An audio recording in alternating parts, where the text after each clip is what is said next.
watching David Attenborough films, shunning plastic packaging, and hopefully drinking from reusable water bottles when on the go. But do we pick up rubbish? Have smokers stopped simply dropping their cigarette butts after their last drag?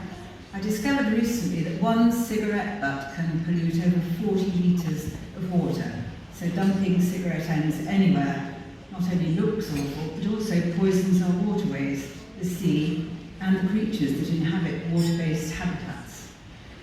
We know that we need to fly less and to stay longer at our destinations, but unless the airline industry takes speedy steps to limit its emissions, government action is inevitable. We also know that we should carbon offset our own flights. But do we put this into action? I confess that I used to carbon offset years ago, but I stopped.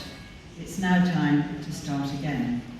I've just carbon offset recent flights to Japan via the World Land Trust to preserve some of the world's hugest trees, which absorb large quantities of carbon. My little efforts amount to nothing.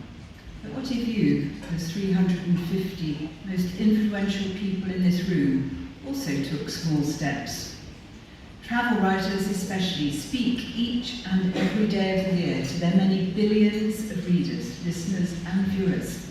Such steps would add serious weight to our efforts to reduce the world's carbon emissions in the next 10 years before we reach that well-known crunch date of 2030. I hope that my colleagues here in PR will start carbon offsetting media flights on press trips and encouraging more train travel where possible.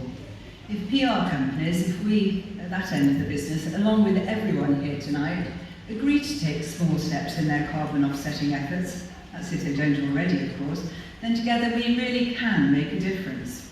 Now, to these wonderful annual BGTW Writer of the Year Awards. While there is, of course, only one winner, I've been asked firstly to recognise briefly the highly commended writer. So would John Holmes please stand up and take a bow at his table?